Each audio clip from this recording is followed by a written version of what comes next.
Good morning, Calabash. Morning, and thank you. First one I'm going to read is Mambo Muntu reads poetry in the Caribbean for Sonia Sanchez. A couple years ago, I was here, and Sonia Sanchez, well, I was in the audience, and Sonia was here. The first 3 lines is what she said. I don't really have the accent, okay? So I won't even try.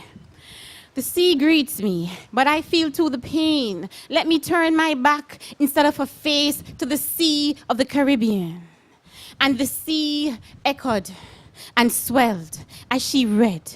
It pounded and exploded, and as her eyes clouded, a poem trembled in my skin to know the black pearl eyes, deep and calm and agitated as the sea, drowned with this woman who swallowed the ocean. And when the time comes, she appears with black pearl eyes, seaweed locks, and a balm of deep sea poetry. For the kin scattered like shells on the beaches of the Caribbean. So Mambo Muntu is the West African, and Mambo or Mami Muntu in Zaire is the water, the river Muma that we talk about, the water spirit. The Festival of Wild Orchid. When people ask me about why this cover, I just point them to the title poem, which is this. It was death. Riding the ocean in a tomb of bodies. So she howled an ancestor waking howl to her grandmother's spirit in the trees, who, stripped bare, begged the West Indies to fit her granddaughter with wild orchid leaves and the hardiness of a tree. A tree stands bare, naked, like the first African woman to stand on this island, with a swelling ocean for a tongue and a cry that stripped the trees of all the leaves. Mark it. It is the Festival of Wild Orchid.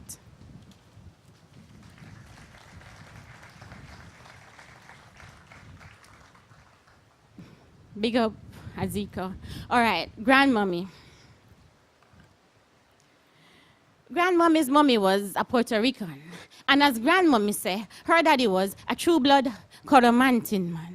Grandmommy say, I remind her of her Puerto Rican mommy, the way I stand in front of the mirror and fix my hair like so and so. She used to say, it's same way so your great grandmommy used to tan, with her little waist and her long hair in front of the mirror. I fix her face. Grandmommy's mommy was a Puerto Rican. And as grandmommy say, her daddy was a true blood Coromantin man. And when my grandmommy come from foreign, she sit and spin and pedal the sewing machine, make skirt and frock and blouse for her little Coromantin, quarter Chinese Puerto Rican girl.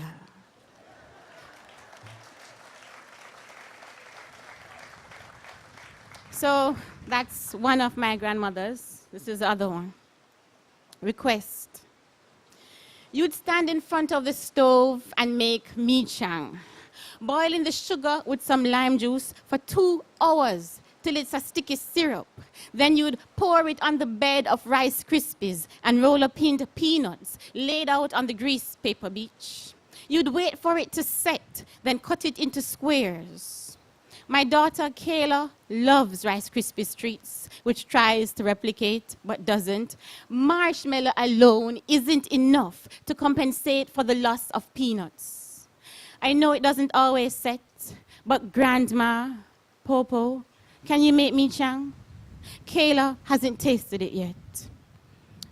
Popo is a Hakka dialect, Chinese for grandma. So we in Jamaica, we love the redundancy. Little, or little tiny or something. So grandma, Popo is grandma.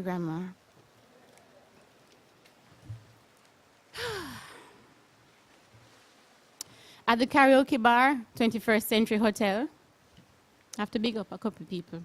Big up, Kai. I sit at the bar drinking Chinese liquor. The room is dark, full of smoke, with a song scrolling on the screen you crane your neck at to follow. There's a man. Girls look into his eyes. He caresses the mic and sings. They all sound good in this country, where on every other channel someone is singing. Chinese opera, country western, decked in boots and hat with lasso, or riding around like some pop king or queen with western hair. His song stops. A girl in his palm takes the mic and sings. He floats over to me and says, "You're very pretty." This I didn't expect. He orders me American whiskey, and I think of my father. Is this how he would have been? In the nights when I was young, my father sang, played the harmonica and banjo. So being in this bar, in this land where they never stop singing, reminds me of him. He tells me how his parents shipped him off at 6 to Canton, China, to know his culture. And there's a sea swelling in his throat when he tells of being brown in China, being loved by a Chinese stepmother, using pencils so girls intrigued by an oval face, long brown limbs, massive waves of hair, couldn't claim his hands in dance class. And when he tells, I feel the cane leaves rush my skin when he hunts snakes, rats in the field. I hear the maths teacher's measured sentences. Do not reward a bully with a fight. Disarm him with your tongue. Play basketball. And my father was a village basketball star. Sitting in the karaoke bar at the 21st Century Hotel, Beijing, China, I think of my father. We don't talk, but I pack the cheap wine for him, the General Mao cap, Chinese cigarettes, Fung Fong Yen, Fa Chong, to remind him. Fung Fong Yen is biscuits and Fa Chong is sausage. Bear in mind, this is a Hakka dialect. It's not the main, right? It's not Bunti.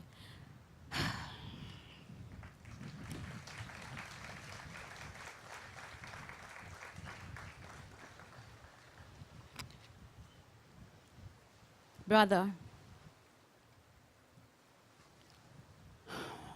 at 9, I packed flowers for your birthday, wishing you playing in the garden with me or on the veranda, taking the ladders of the fire truck, arranging them to rescue the child trapped in the room. At 17, I come home from the 10th crusade, clutching the hope for a miracle, like a crystal in my hand that drops and splinters when I see you, still as you were before the crusade. At 24, I stand in the morgue of the hospital, the same one you were born in, and they screwed up again. A girl shares your chamber. A girl shares your cold chamber, but I resent more your botched delivery. Norvin, when you died, I walked in a whirlwind. Your father, glass, splintered and senseless, barring me and your mother from the cremation, so that for more than a year, she opened and closed oven doors, putting the beginnings of puddings, pies, tarts in, taking them out completed. Sometimes I see you. Once as a boy at a school I taught, the same living hair cut close to the scalp, the same smile opening your face. Norvin, my brother, I kiss your black brow and wish my world was like my daughter's, where a teardrop would bring you back.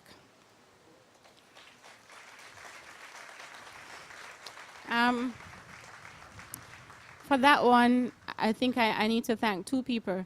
I think I sent this one to Mervyn Morris a while back, and he was like, it doesn't work. And he loaned me a book, which helped. And I'd like to thank Millicent, who also had a writer's retreat last weekend. Christine Craig was our facilitator, and I workshopped this poem. Sometimes when it's too close, it just doesn't work until you get some help. So, Canoe.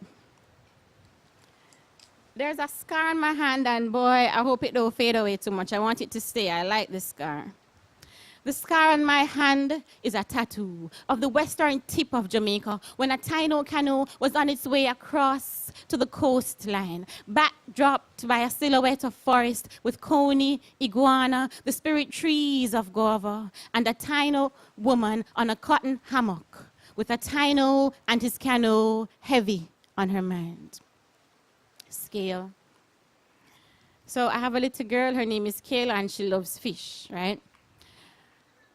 I scrape the knife over the skin of the dead fish, and scales fly into the air, then fall like shells into the heap of leaves below.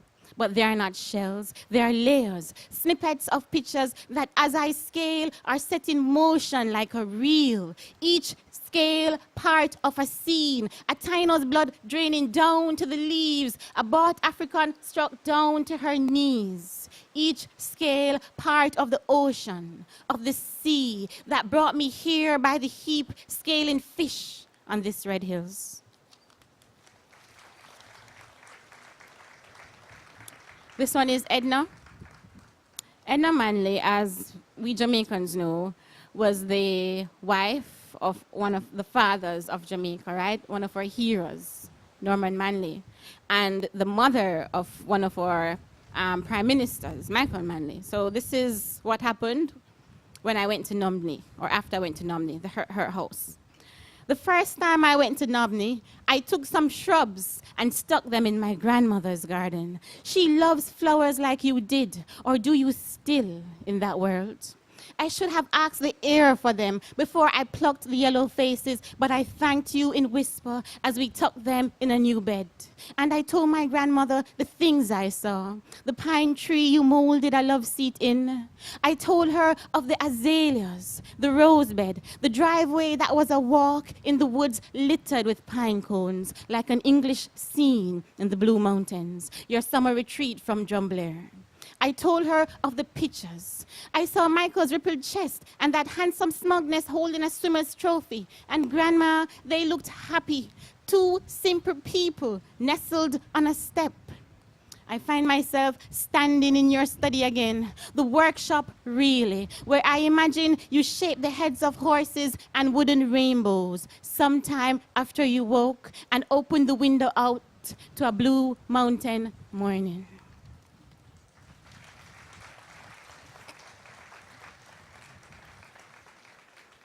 Now, I'm not going to give away my age like Prof. Morris, but there's this lady in Jamaica. Most Jamaicans would know her, especially if you live in Kingston, and she walks quite far, you know, from all the way up Ligonima Lines, very far, and it's a couple of decades you've seen her, right?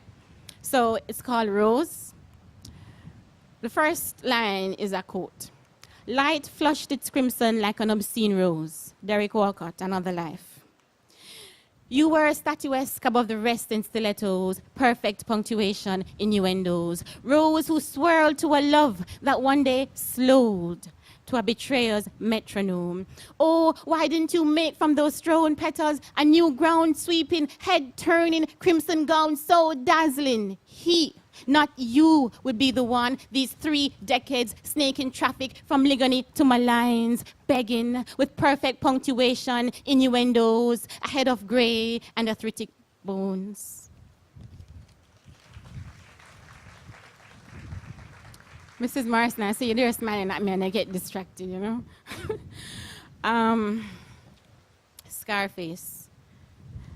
Growing up, you know, my father is very important in my life. So he watched a lot of the masculine stuff, boxing, and I'm trying to remember. Michael, what's the name of that show again? I'm going to make you an order and offer you can't refuse. What's the name of that mafia show again?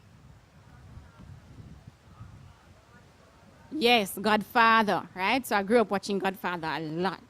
So this is from Scarface. Can you believe it? It's just freeze, you know, brain freeze.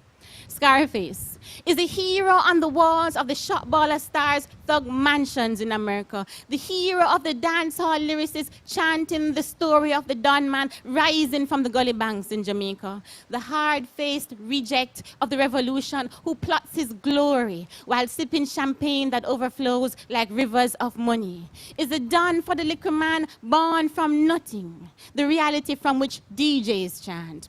Scarface is a little man who plots big in the vacuum of Freedom Town, Jonestown, Augustown, Trenchtown, to suck it to the communists, to beat the shit steam and live an American capitalist, a Jamaican Don with no nightmares of guilt. till some small axe chops him down and we say good night to the bad guy. A common man with uneven justice tailing his back. You know, a lot of the rap, the rap stars in America and our DJs quote Scarface a lot, right? Marcia. Fat, squat Marcia sits on the veranda or the stone wall thing passing as a veranda with a headache a la rum cream and other spirits she nursed last night when some woman answer fear man phone. Is not that Jamaican woman calm when it come to these things? Is not that we sit with a headache and bleach with rum over a cock? For Marcia, as soon as boss man gone, fly straight up the yard to ras up the woman.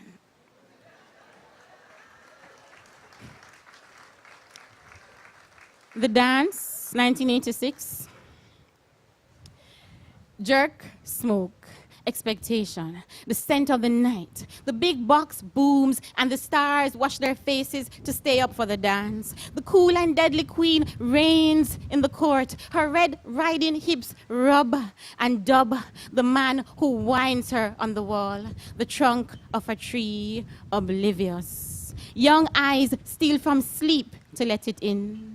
One drop, dance hall, creation in the skin. Miss Cherry in a corner, slow pumping. The dance, 2006. It threads the air like a kite unnerved. It envelops the Saturday night dance at tavern where men nurse guns and guineas, shifting their weight from foot to foot and eyes up and down the street. There's a room spray painted with blood that hasn't been rented in weeks. You pass there to go to the toilet. The blue convoy comes with its blinking like a warning. The dance pauses. Men stash their weed and guns into stalls, into car bonnets, and slink back into the black. When the convoy leaves, the dance swings back to waiting. Immerse. You see the difference between the decades, right, with a dance? Immerse. My hands duck the gray and black dress 3 times into the water before I hold it and scrub it with a brush. In this moment, I am John, baptizing my dress, then religion, administering the ritual, scritch, scritch, scritch, to free it of any signs of the rubber dub I hanker after, in a smoldering room with boom boxes and a man pinned to this gray and black dress that when accessorized with pink snake skin belt, skirts, middle thigh.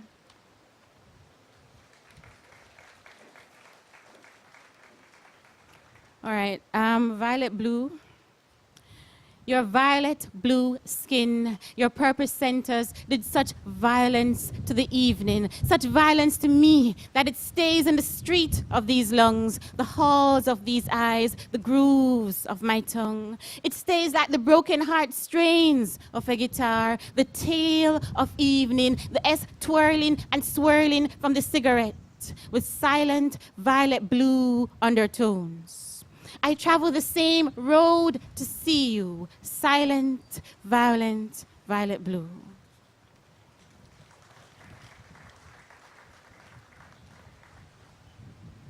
Kayla, your poem, Baby and the Boy.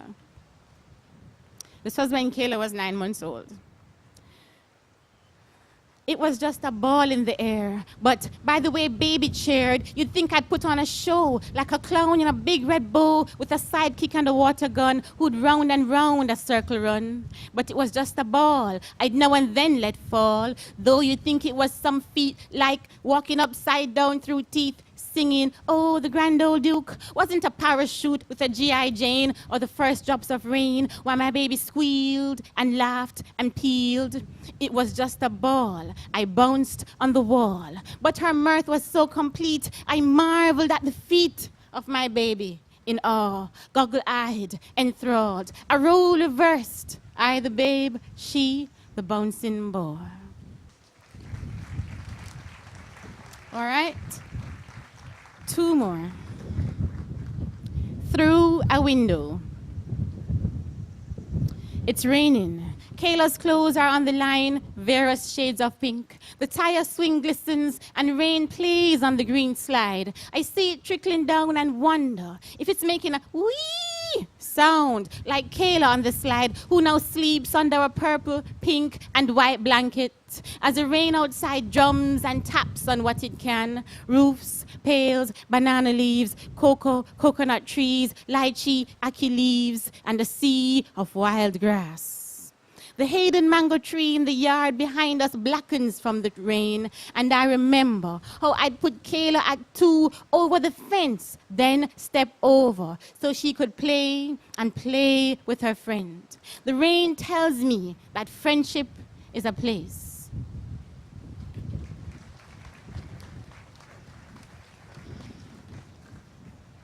I don't know if you kind of realize it, but this water thing is a trick. You have an idea of what kind of trick it is? All right, so this one is Bearing Witness from Mervyn Morris. It's the last one.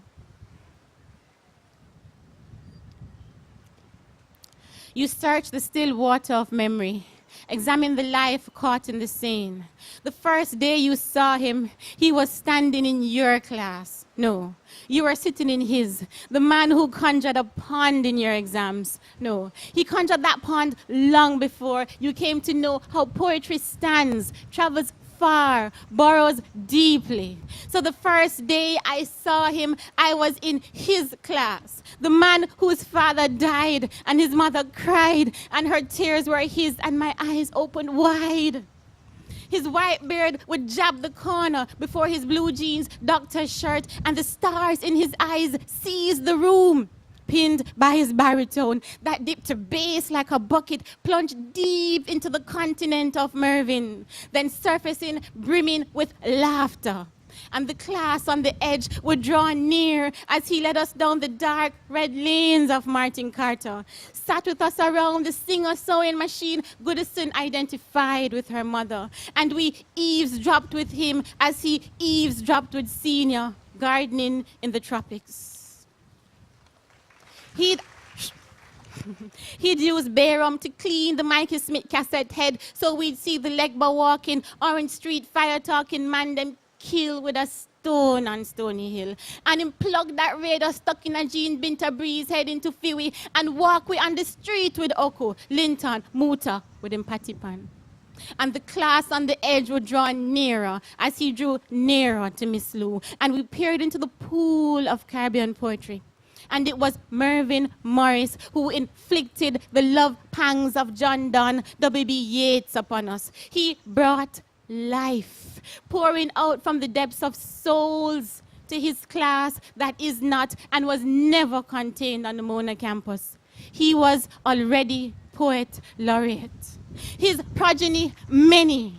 And I, manuscript in hand, like the generations of others, negotiate the wet summer, the grass growing lush, the paths to Mervyn Morris. Tennis ball, poem bouncer, Rhodes scholar, Rye, Quicksilver, Star Eye, Don Drummond fan, generous, magic poem man, fathomless, the pond.